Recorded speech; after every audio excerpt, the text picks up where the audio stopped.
Abang sa gabi siya mga tumbong at si kuya, oh. Apalan nyo? Apalan. Ito ang gwardiya dito sa Charina. Ako, pagka-uwi ko kanina mga bantal siguro, lasing na nga ako.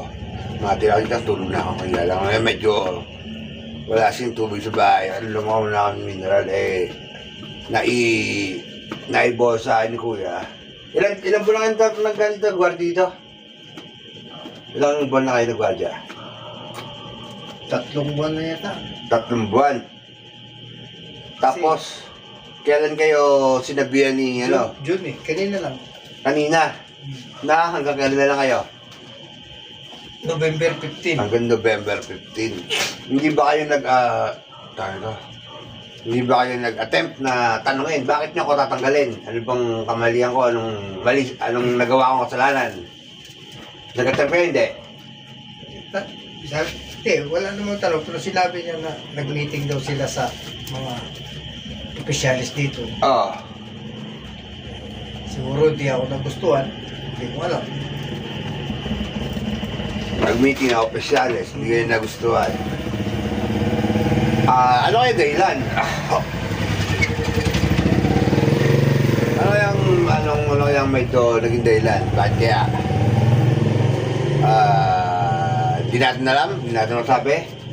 Pero ako... Ewan ko kung ano, kasi sabi nila, lagi lang daw ako nakayuko, lang ganyan. Lagi lang daw kayo nakayuko, ganyan. Gusto nyo gawin nila. Ano na lang gusto nang gawin nyo? So, sa akin lang mga tumbong ito kasi December na eh. So, December, nandyan yung mga medyo bigay ng mga bonus. Ako sa totoo lang, iba ganyan, gwardiya. Ito, isang gwardiya siguro, dalawang gwardiya, dalawa palita kasi ito eh. Siguro bibigyan dyan ng kahit mga 500, dati na sila ng 250. O kung medyo masikip-sikip ang kabuhayan natin, 200, tag-100 sila. So, sayang kasi, tatanggalin kayo ng November 15 at kumbaga yung pinaghirapan nyo ng pag-duty dito, ibang tao na kayo nabang. Sana dito sa ating mga homeowners dito sa dito sa Charina. Sino presidente? Sino presidente yan? Sino presidente? Kruto. Kruto. Kruto. Kailan mo naman siguro ako. Ilan sa akin, press, kasi nakawa naman yung tao. Hindi ko naman, actually, hindi ko alam kung ano ang dahilan kung bakit tatanggalin natin itong gwardiya natin. Pero, bakit, di ba, mag-December, tatanggalin nyo naman ang trabaho yung tao. May pamilya rito, kahit sabihin, oo nga eh. Saan mo umuwi? Saan mo umuwi? Mabuhay, ang gusto ko sa Dasmariñas. Dasmariñas. Isipin mo, sabagay, dito siya dumuduto sa Charina, dito sa Mangga, then Daspa pa siya. So, di ba? Tatagalan mo naman trabaho ng November 15, marulukot naman ang Pasko't Bagong Taon itong taon to. So, kung pwede, mapagbigyan natin yung tao kahit na hanggang December man lang sana, ha? Shout sa mga mga taga-Charina, yun lang sa akin, hindi ko naman, actually hindi ko alam kung anong dahilan, kung bakit nyo tatagalin tong taon to.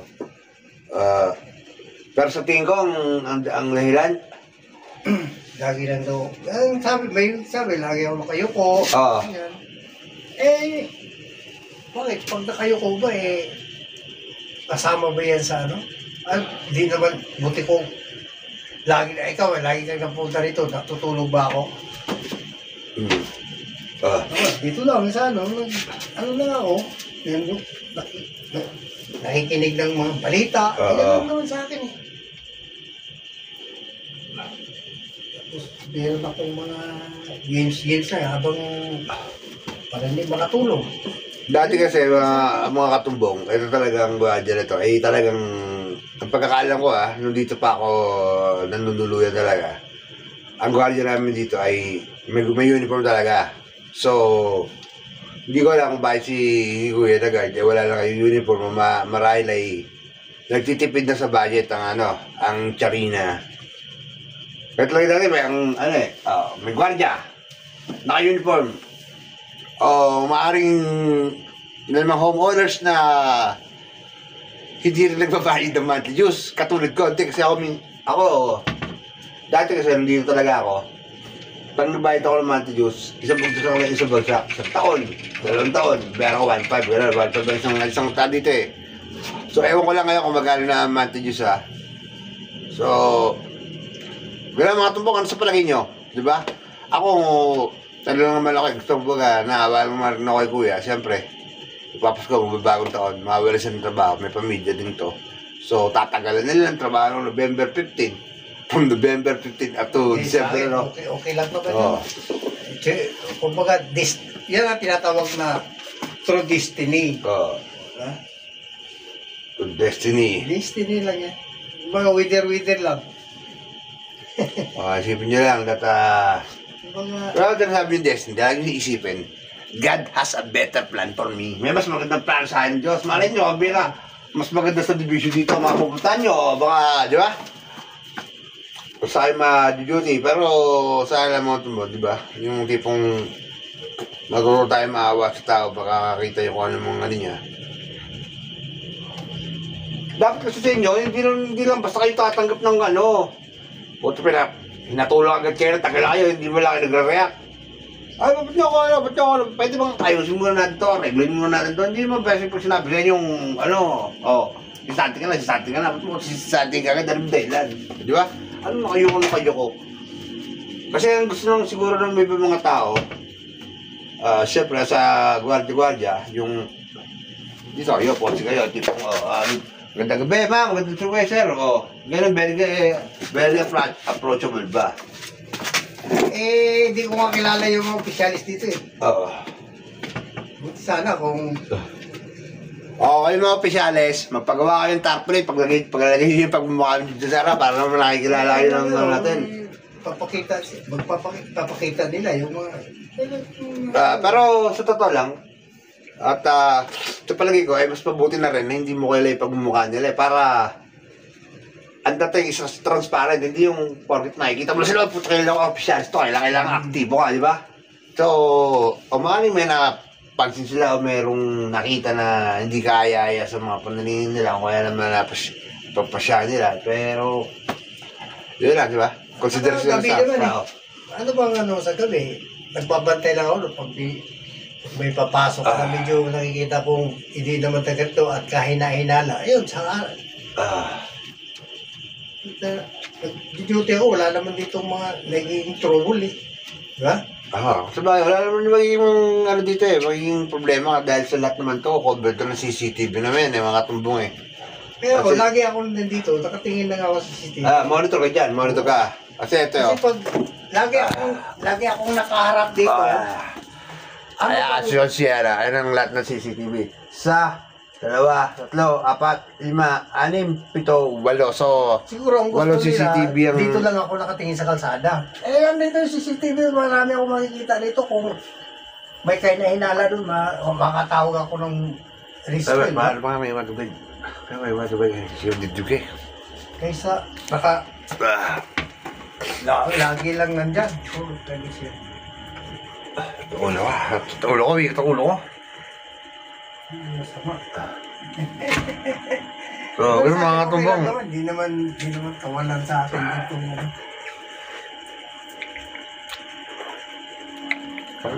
Kawalan yun. Siyempre, magani, wala kayo ng trabaho eh. Hindi, madali lang maghanap ng trabaho. Electrician naman ako. Electrician. Sino bang gumagawa ng may mga trouble dito? Ako.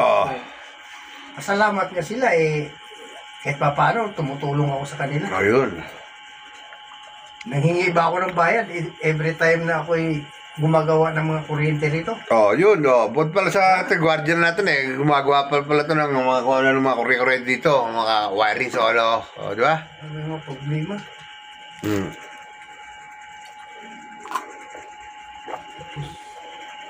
So, ganun mga tumbong. Hindi, kasi maganda na bibigyan ka ng gano'n. Kumbaga, ang nagiging sagot ko na, sige, okay lang, wala nang problema. Yan lang yung sagot ko dahil wala tayong magagawa, yan ang choice nila eh. Baka sakaling may maitulong sa atin si Ninong Flor, Ninong Flor sa atin dyan, at si Consel, Kung si Alberting, baka mas tulungan nun natin, nakakawa nun ng tao eh. Siyempre naman, di ba? Huwag naman tayo magpamakawa. Kasi, Hindi naman sa nagmamakawa. Ang ibig ko sabihin. Degrade Oo. credibility. Tama naman. Ako graduate naman ako ng kolehiyo din. Oo. Kaya lang, sa pag, na ano lang ako sa ano eh, yung tinatawag na-scam lang ako sa, dati ako sa magandang trabaho, kaya lang na-recruit ako. Inuperan ako ng malaki. Hindi natuloy dahil nga, dahil sa isang, At sino ba mga tulong sa atin dyan? Si Nilando natin, yung sa kanto. Hindi naman ako nag-apply din dito. Mayroon Si, sa akin. ano? Tawag yung, Ganito. Madam, magandang gabi sa'yo. Sama ka sa vlog ko. Ang ganda-ganda naman ni ate. Kita mo naman. Ingat niya, ha? okay. Yung sabihin niya, bubulads ka naman, ganyan sa mga tao. Alam ka man, nakayuko nga lang yung kakayuko dito. Para makita na, puto, bago na palang gwadya lang dito. Paparamdam ka ng ganun. Kailangan may PR ka din sa tao. Parang naramdaman ko, isang tao lang ang ano dito. Isang tao lang, sino ba yun? Hindi ko alam kung saan lang. Pakiramdam ko lang. Ito ba nga, sipahan kaya? At na naman, bakit kanya gusto tiyugihin o panin dito, sipahin dito? Ano kaya?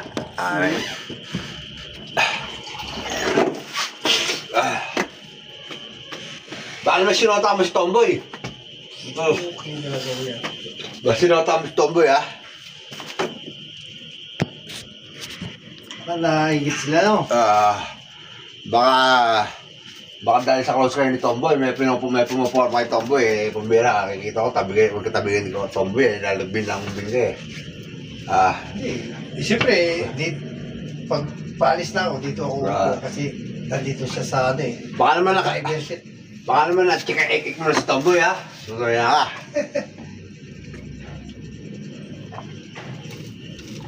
Kaya na mga tumbungan dyo, nitulos po kayo, yeah.